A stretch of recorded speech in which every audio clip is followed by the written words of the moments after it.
being up at 3 a.m. again, bouncing the babe, exhausted, feeling like my hips might give out, wondering if she's ever going to move out of the colicky phase. Like even that has worth, right?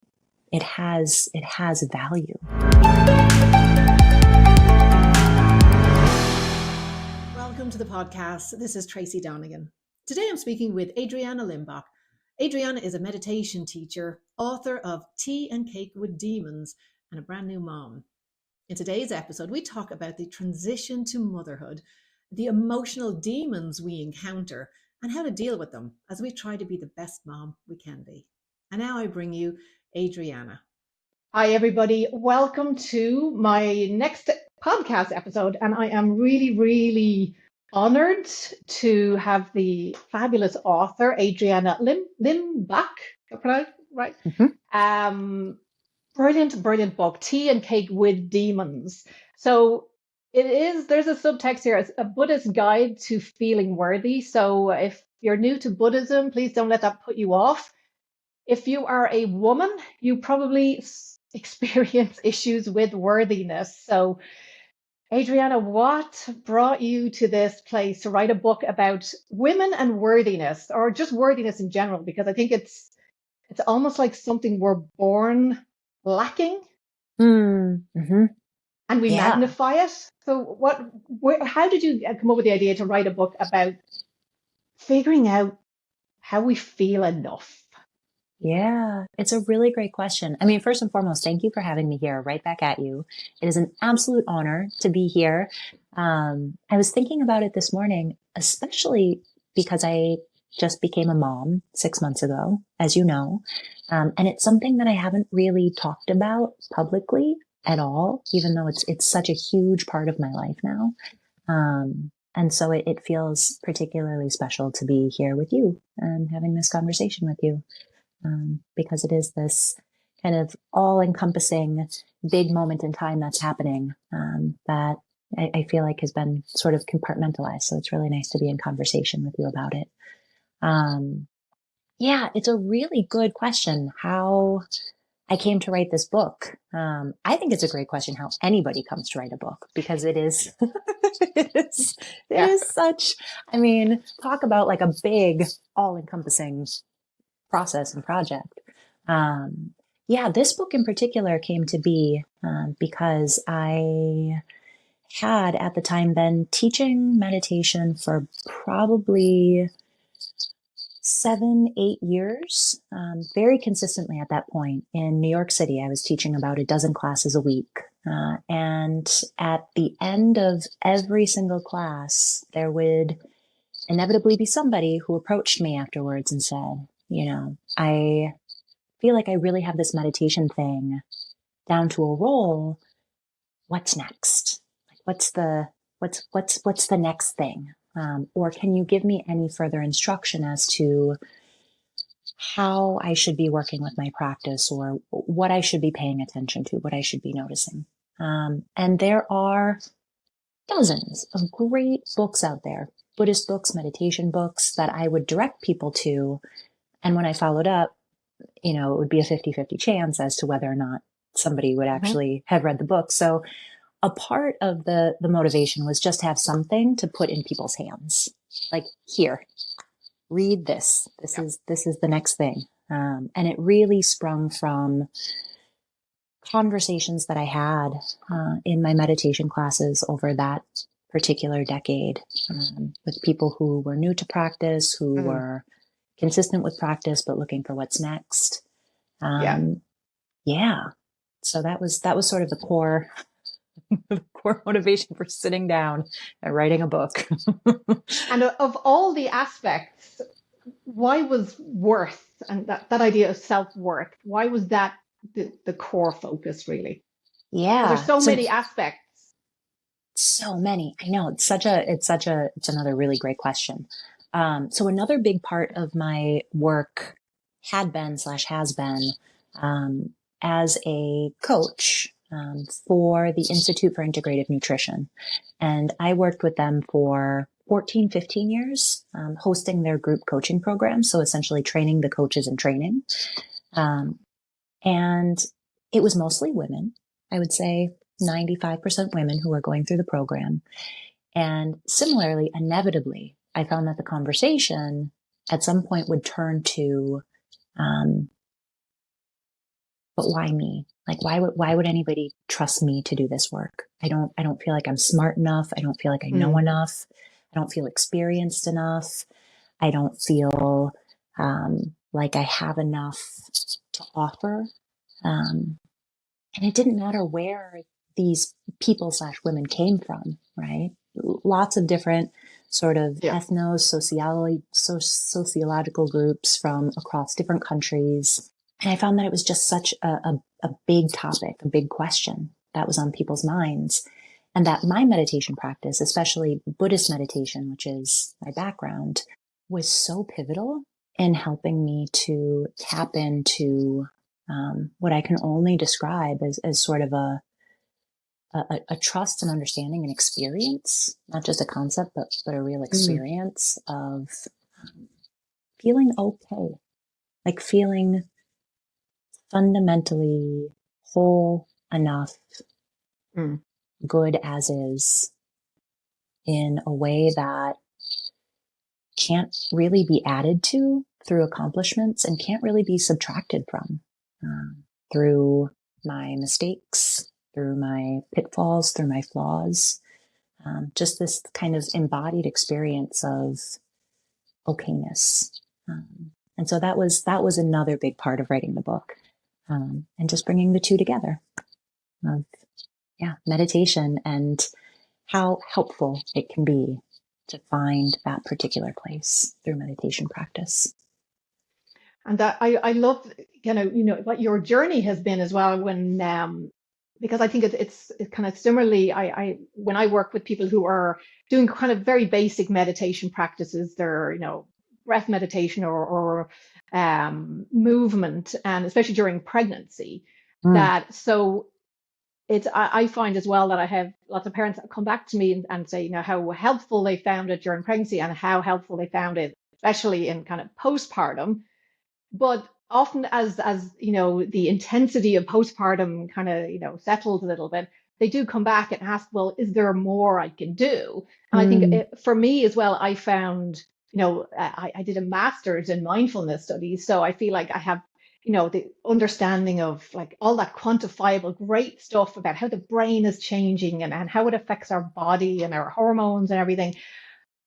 But I think if you have the inclination to look a little deeper at the Buddhist teachings, there's just this richness that you can never learn out of a book. And you can learn as much as you want about mindfulness or the different techniques or approaches, but I think when you start to dip your toes into Buddhism, there's so much there to offer. I think not just parents, but everyone who was looking for something. And I think in today's world that has a little substance and a little depth to it and I mean, it's been around thousands of years, that there's something there that's working, and I think if you can put it aside from, okay, I'm not looking at this from any kind of religious perspective, but what are, some of the approaches out there that can help me be a better human, a better mom, and feel comfortable in my own skin on this planet and feel okay taking up space, which I think is really kind of a conflict for women now that when they're coming into motherhood as well. It's because now we have an extended family, we have children, and we have to take up space. We want to take up space for our own mental and physical health and our children as well. How do you feel your having that background in Buddhism has helped you in this transition to becoming a mother, or has it, like, what has surprised you about how that has helped you in the last few months? Oh my gosh, Tracy, everything. I tell me, because I know, but I want other people to hear it. Yeah. Everything has surprised me. And, at the risk of sounding like a total evangelist, it has been so incredibly helpful. And I love that you offer mindfulness to women through pregnancy and particularly postpartum, because, wow, talk about conceptual versus experiential. Yeah. I was conceptually prepared for what this Mm-hmm. was going to be. And then the experience came and I Yeah. was, knocked my socks off. Yeah. And having some kind of practice. I think the first thing that comes to mind, for me, when it comes to meditation, and particularly Buddhist meditation, is how helpful it's been just in giving me some sort of mental framework for the kind of identity shift that happens, and the kind of transitional space of identity in all of its forms.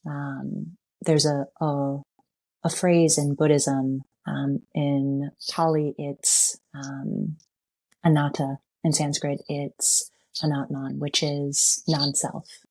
The idea that we don't exist as this sort of solid, separate, static, unchanging self that we tend to think that we do.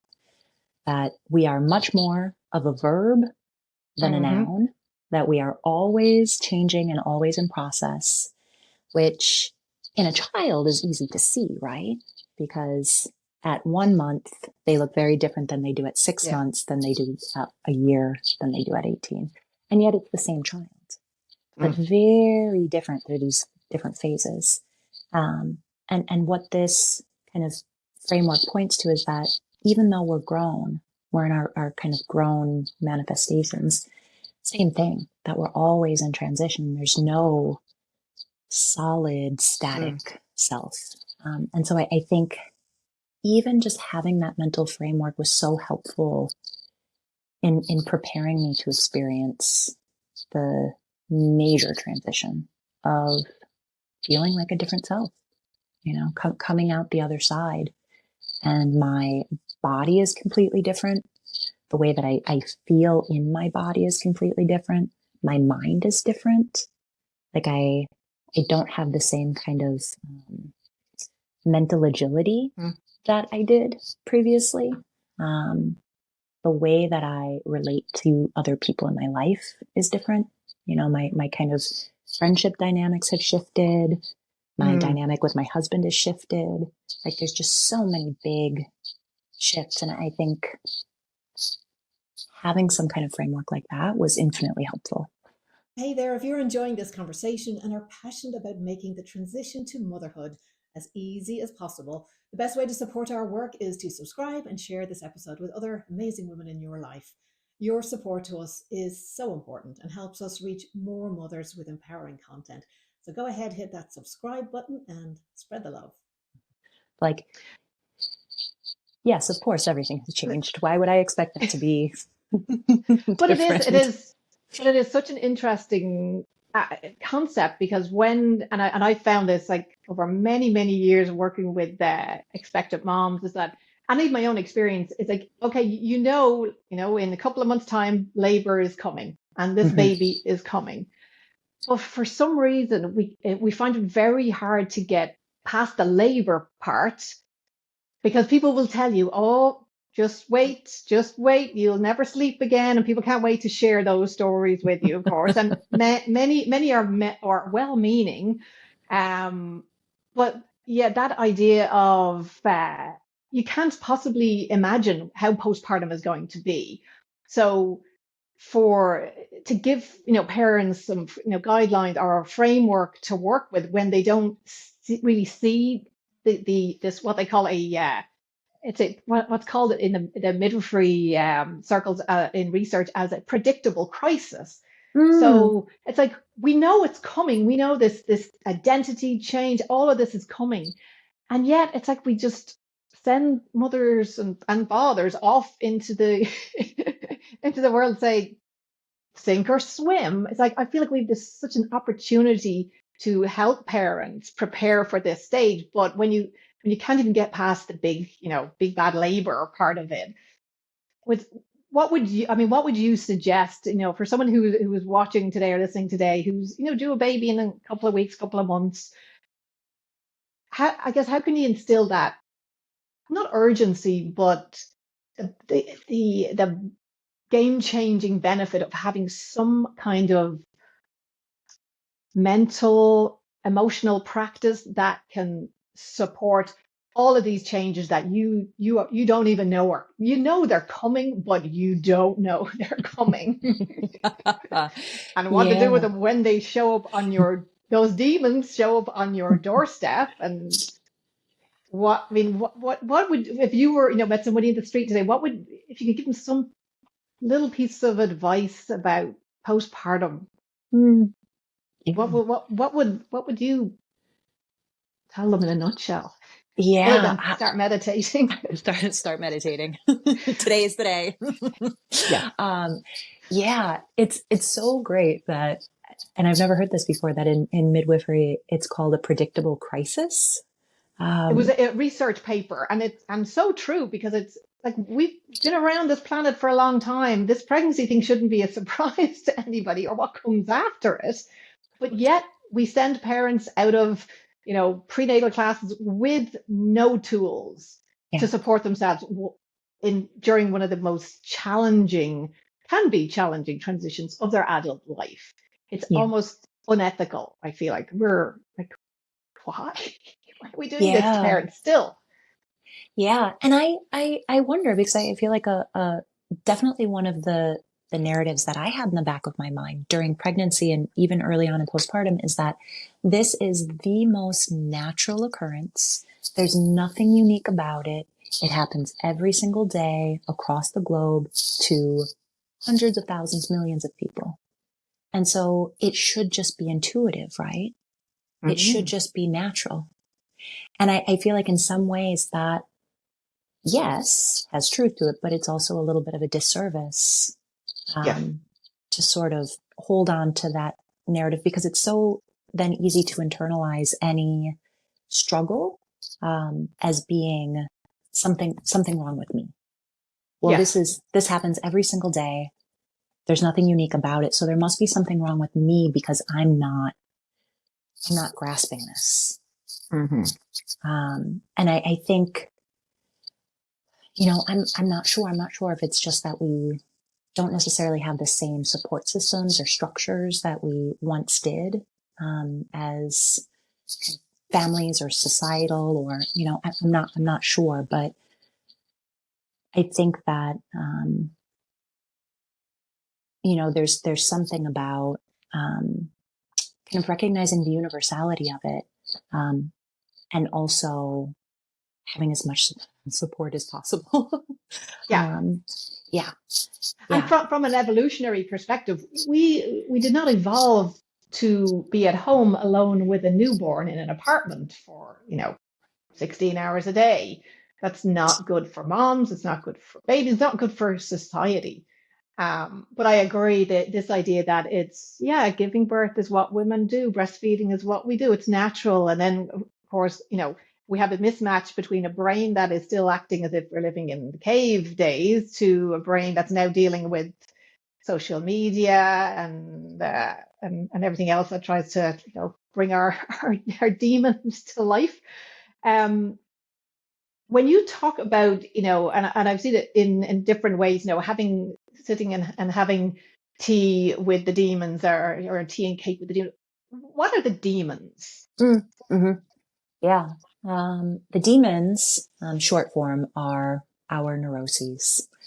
So really anything that is evoked within us in moments of stress, in moments of predictable crisis or unpredictable crisis, Mm. it tends to be our habituated reactions to um, stress, discomfort, suffering, unease. Um, and I think a big, kind of a big part of the book is looking at how to um, make that not such a problem. Make that not such a problem. So the recognition that there will be And I love this phrase, predictable crisis. There will be Yeah. moments of stress. There will be moments of discomfort. There will be moments of just hitting our threshold. And oftentimes it evokes some really uncomfortable material, some big feelings, some big emotions. And so how do we anticipate that? And again, predictable crisis, there can be some anticipation there. How can we anticipate that this is going to happen? And prepare ourselves mentally and emotionally for really difficult situations. Which again, and circling all the way back to one of your questions about meditation and becoming a mother, I feel like having a practice of learning how to regulate my own nervous system and to regulate my own emotions as they're happening has been indispensable, because up until this point, I knew nothing about motherhood. I sort of walked into it like, okay, I'm here. Something is going to happen. I'm sure some of it will be wonderful. I'm sure some of it will be challenging. I have no idea what this is going to be. Let's do it. And just knowing first and foremost how to regulate my own internal systems through my meditation practice, I think has really helped me to sort of surf the waves, right? Of just like the overwhelm and the frustration and the exhaustion and the feelings of self-doubt and everything that comes up without, again, going back, internalizing it and making this a me thing. It isn't that there's something wrong with me. It's that this is a really intense situation. So how do I work with my own interior so that I'm more able to co-regulate with this little one that's right in front of me? You mentioned in the book, and it's something it's on my mind recently as well, with again back to postpartum. We hear a lot about postpartum depletion and the exhaustion that comes with postpartum. And of course, there's going to be, physical exhaustion after, birth and what went on there and the recovery time. But the mental exhaustion that comes with postpartum, for when I was reading that chapter of your book towards the end, and you were talking about, I think it was beneficial effort. And the idea of protecting our energy. And I thought, if there was one thing to take away from having, a regular meditation practice, is that, there's, when you're going around with 50 million tabs open in your mind, which is kind of what most of us do a lot of the time, the amount of energy and brain power we're taking up, and just the amount of brain power we take up with the thoughts of, oh, Mary down the street looks like she has it all together. There must be something wrong with me. Mm-hmm. Or, resist, procrastination, or that idea of judgment and thinking everyone is, watching us and we're not good enough. And I have a little meme that I share on my social media, and it's around, why we need mindfulness and meditation in postpartum. And the reason is because you never hear women talking about how many amazing positive thoughts they're having all day. It's like, no, if you were having all these positive thoughts and living in a state of balance and your authentic self and taking up space and feeling worthy, we wouldn't have that mental energy taken up by what's happening out there with everybody else and what we think they're thinking about us and being a good enough mom or the perfect mom.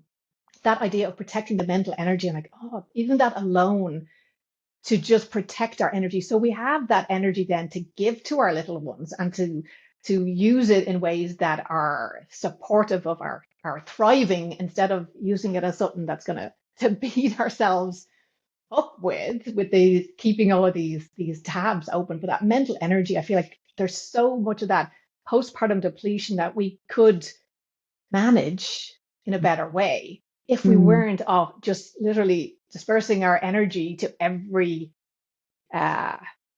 notion that we have in our mind that we're not enough or good enough or whatever that is. Um, what as a have you found as a new mom that your kind of demon material has changed? Have new neuroses come up, or are you still, seeing it come down? Oh, here we go again. Here comes, not good enough mom today. Like what? How is that working for you? Do you have some like new demons that have shown up? Yeah. I mean, first of all, I want to circle back a little bit because something that you said that it just rung so true for me is how exhausting it is to continually be negotiating the way that we're perceived by others. Like it just takes so Mm, much energy. It takes so much energy. And to your point, the headspace that can occupy of, how we're appearing optically to others as a mom and just what a double bind that is, right? Like it's there's no win. There's no win in that no, game. no. You And might get a temporary nudge, but that's it. yeah. And I personally, just from my own experience, have been shocked by how much attention my infant requires. I mean, Hmm. it is just full on 24/7. And she knows when my mind is elsewhere. Like my Hmm. body can be with her and she knows the moment that my mind drifts and I've, sort of like energetically abandoned her, she will catch me on it immediately. And that, I mean, that has been so surprising of like, oh, wow, you are, amongst many things, a phenomenal barometer for the quality of my attention. Mm. Um, And it is required that I be here with you right now. And you'll call me on it if I'm not. So yes, shock. Um, the demons, gosh, this is just opinion, not fact, but I really feel like I probably only ever have kind of like 5 or 10 neuroses that I just cycle through in different manifestations for my entire life. It's like, oh, it's this thing again. It's just wearing a different hat and a new pair of yeah. shoes. Okay, great. Here we are, perfectionism. Got it. Okay, Mhm. right back at it. And I wouldn't be surprised if it's like that for most people, where it's just kind of different manifestations of the same things that we go over. Your Um, playlist. yep, the playlist. Yeah, you got it. Yeah, so even though I'm in a completely different paradigm now of motherhood, and it really is requiring full on attention. Like this is the big thing that's happening in my life. Um, yeah, the neuroses, the demons that I'm meeting at the doorway there. Pretty familiar. Yeah. Pretty familiar at this point. They just look a little different now. But I think your approach is just so wonderful because it's a very light touch and Mm, humorous, because I think we can get caught up in the seriousness of, there's, a lot of the time we see in the media when postpartum is being discussed, it's what's wrong with postpartum and how little support and all the deficits, and we don't often see much airplay of postpartum being, a time of huge growth and an incredible time. Of course we have the highs and lows, but the highs can be very high. And I think that the idea of everything being temporary, that we don't cling to everything, all the good stuff, but we know that, this is great, but it's going to be different tomorrow and it's going to be different in an hour, especially with breastfeeding. It's like every day is a different day. But I think having an understanding of what your kind of demon material is in pregnancy. So you mm, have an idea of, like, I know who's showing up at the door once this little one arrives, So it is, we're anticipating that they may wear different hats, but it'll be that same material of, whatever that particular neurosis is. And just being able to see it. And I think Dan Harris did a really good explanation of him. He says, oh, mm, when I see these, challenging emotions or challenging thoughts come my way, I'll say, oh, welcome to the party. mm, Everything is welcome here. We're not mm, trying to mm, push it away or deny it. And because it will come back. So the more we can sit and acknowledge, yeah, these are just parts of us. We're having the worst day ever, but that's not us. Where we feel like we're having that really bad mom day, because there is no perfection in in motherhood. And I think that, nowadays all we see is the social media curated Mm. versions of motherhood, who are Mm. giving this generation ideas of, yeah, a very, yeah, artificial view of 30-second reel of postpartum. But I think being able to recognize, yeah, we all have these demons, and they're going to show up in postpartum, but being able to be with them and be okay with that. This is part of that messiness of being a human being. Mhm. And the more we fight against, or the more we beat ourselves up, because I think the idea of, I'm a really big fan of compassion meditations, especially for new moms, because I think we are Mm. extra hard on ourselves, and we do internalize, like, that whole fight flight response. We internalize it by criticizing ourselves and attacking ourselves and our worth. When, again, if we can see past that and see this, it's part of the flow of life, and we don't have to take it so personally. It is not personal. And you did mention in the book about how we use language, and how we identify with certain words, like I'm happy or I am anxious. And it's interesting, in the Irish language, we would say, if we were saying we were sad, I would say tá brón orm. So that means sadness is on me. Ah. So I'm not sad, but there's sadness here. So it's Uh-huh. it's a nice way to see, okay, there are other ways that we can think of to be identifying with, I'm anxious or I'm stressed, of, there is anxiety, or there's fear, but it's not me. That's just one little tiny aspect of my Yeah. multifaceted being. Yeah. That is so beautiful. Thank you for sharing that. I love that. Even just the imagery of sadness is on me. It's sort of like it's like a sweater. And it's temporary. Right. You can It's take the I'm sweater wearing off it at for a some point. minute, but exactly, yeah. Yeah. Um, there's one line in your book where you talk about mindfulness being like I think it's the spice that flavors all dishes. Mm-hmm. Tell me about what that means for you. How does mindfulness because it is the buzzword of the decade. Everybody's doing it, for for the right Mm-hmm. reasons, and some for stranger reasons, or less than ethical reasons. But when you talk about being the spice that flavors all dishes, what does that mean for someone who is, like, considering starting a meditation practice? Yeah. Yeah. And then I would love to hear what it means to you as well, as somebody who, completed their schooling in mindfulness.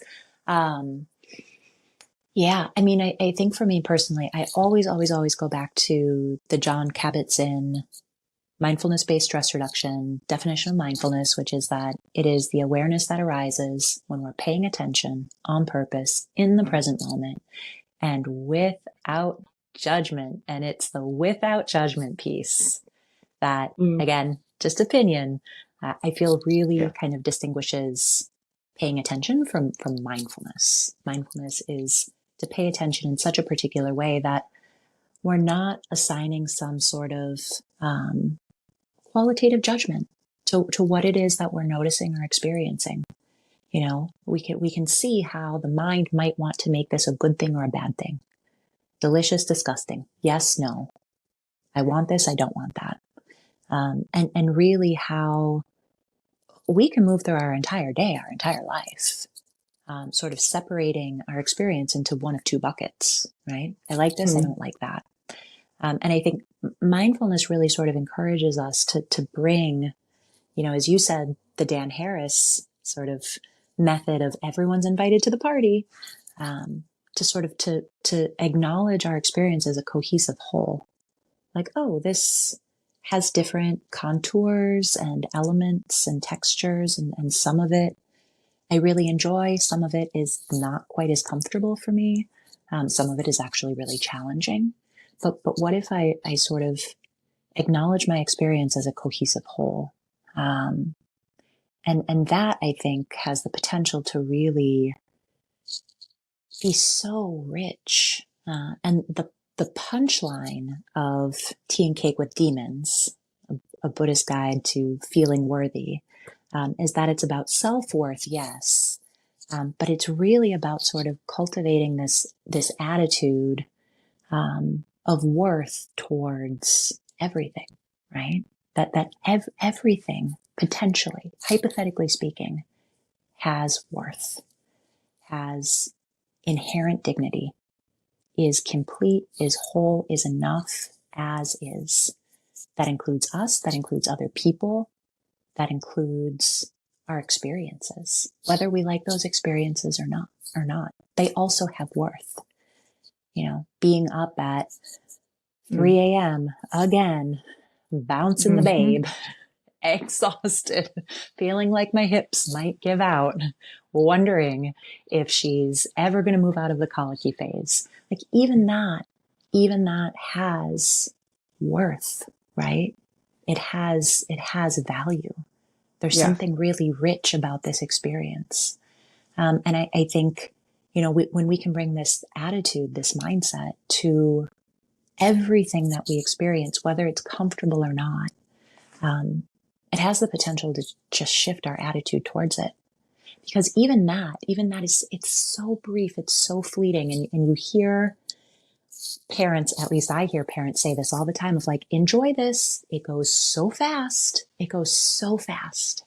And I think of that when I'm in these like really challenging, really intense moments of like, I'm going to look back on this someday at her just being this like little tiny acorn and recognize how precious and fleeting this moment actually is.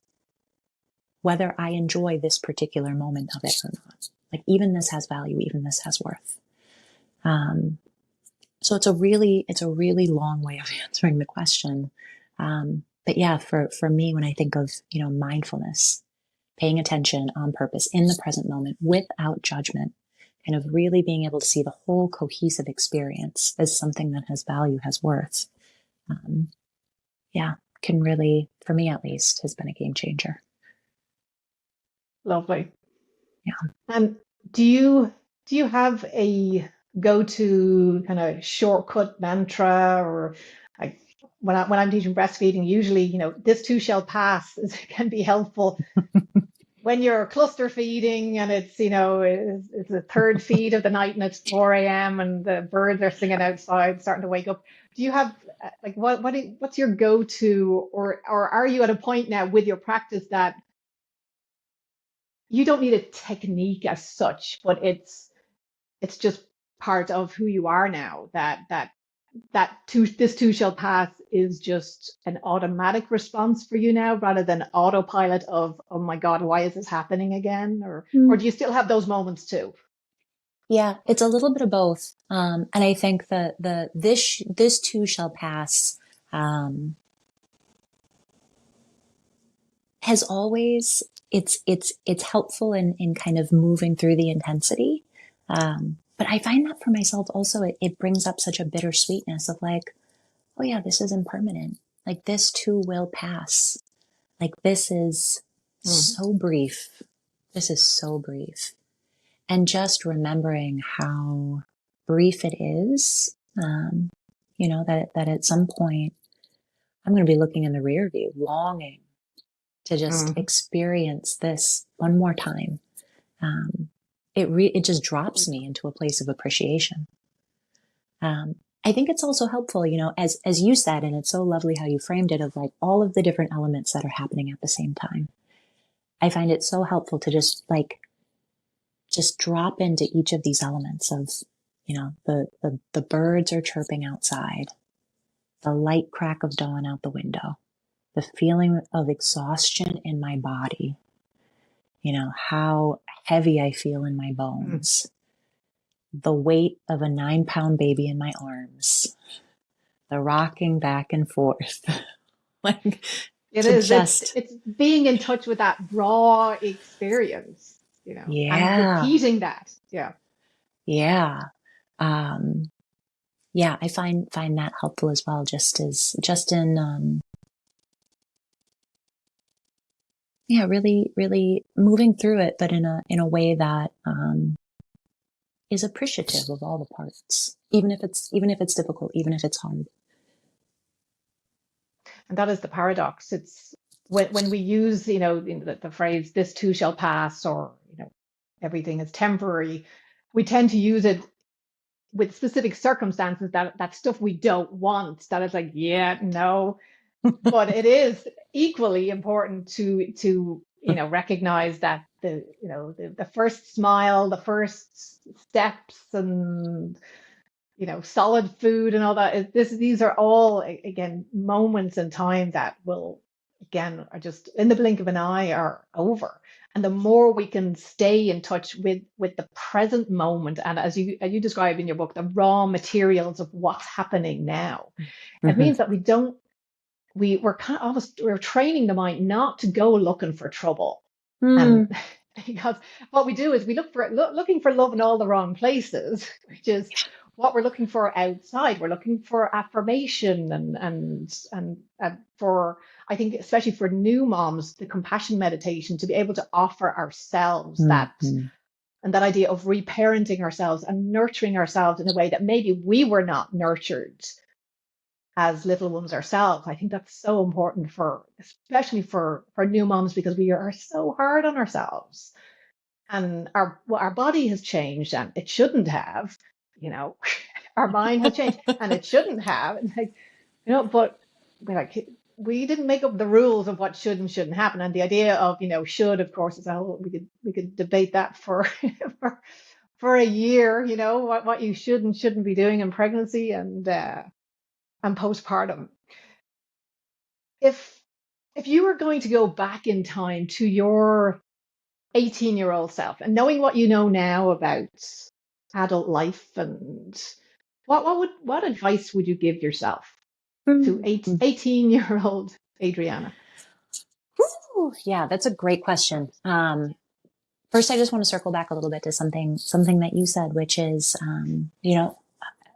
yes, the compassion of reparenting ourselves, and practicing compassion towards ourselves in this transitional period, which is, I mean, really unlike anything I've ever experienced, just speaking personally.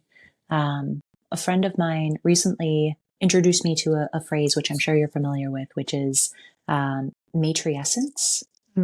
This period of time, not unlike adolescence, where it is just such a huge transition, mentally, emotionally, hormonally, physically.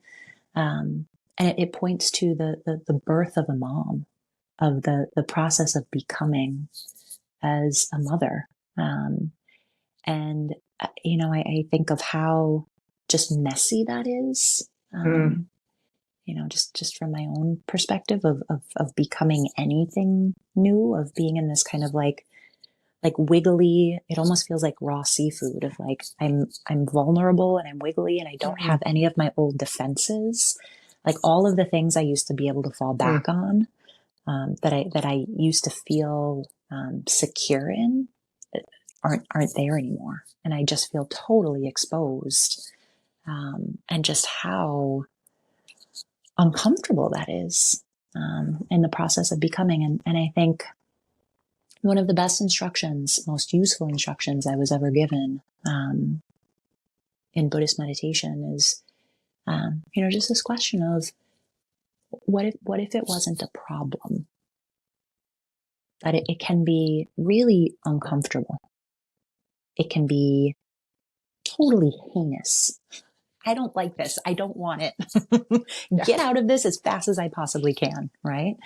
But what if it wasn't a problem? Can the two coexist? Can discomfort coexist with it not being a problem. And I think for me, at least, it's really kind of opened me up to watching, sometimes begrudgingly, the sort of like mess of transformation of becoming a mother. Like, oh, my body, what is happening to my body? Like, I like, how do I be in this vessel? This is all so unfamiliar. Like, what is happening to my mind? It's so mushy. I'm so tired all the time. Like, wow, this is really uncomfortable and totally wild. And what if it wasn't a problem? So just to kind of speak to the self-compassion piece, I think that's been really, really helpful for me. Yeah, I love that. What if it's not a problem? Yeah. What if it's not a problem? And I think that also speaks to your question about 18-year-old self, what I would go back and say to myself at 18, because I think it was a very difficult period of time for me, 18. My mom had just kicked me out of the house. I was just starting my senior year of high school. I was, working and living in a friend's basement and like trying to figure out next steps. And I think just having my own compassion, my own sense of grace, like this is really difficult. This is really uncomfortable. This is really hard. What if it wasn't a problem? You'll figure this out. And really just kind of loving myself through it, I think would have been very, very helpful. Very, very helpful. And I would also just tell myself to like, trust my gut, trust my intuition, because I ended up in a really good place just by, trusting my own instincts. So just kind of some backwards affirmation towards my 18-year-old self of like, you're doing great. You got this. Just keep trusting your intuition. Keep going. Yeah, it's interesting that we've almost been taught to distrust our intuition, especially I think in recent years with medical advances, and it's almost like again we abdicate so much of our power to outside of ourselves instead of actually listening to what we need really and what might be a better option for us. And then of course we have to accept the consequences of abdicating or being authentic to ourselves, and we can you can get away with it I think for a while, but I think as you get older,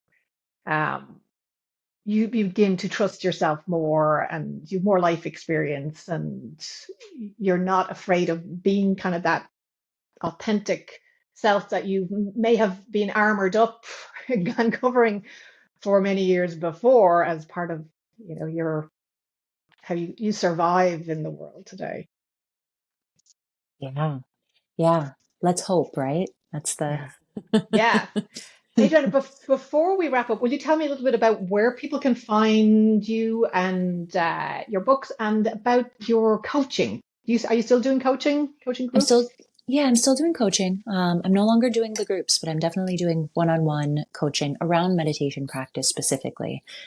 So for people who already have a meditation practice, who are wondering how to apply it very specifically in their day-to-day lives. So it's really specifically for applying these ideas around meditation, around Buddhism to our daily lives, kind of on our feet, boots on the ground practice, is sort of my sweet spot in terms of coaching. And right now I've really work-wise been throwing myself wholeheartedly into the new Substack that my husband and I launched called The Laundry, after the Zen proverb, after the ecstasy, the laundry, which is an exploration of meditation, Buddhism, daily life, and really where I've personally been kind of processing on my feet where meditation meets parenthood, because it's, Fantastic. it's been wild. Yeah. It is. You didn't really know quite what the ride was when you signed up to it, but here we are. Here we are. Yeah.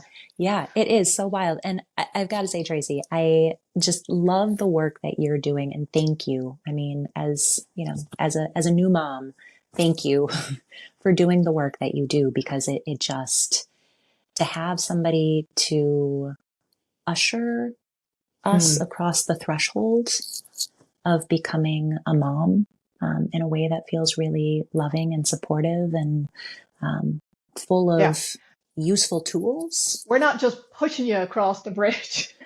Right. We're on the other side. Come on, you can do it. Come on. We've all been there.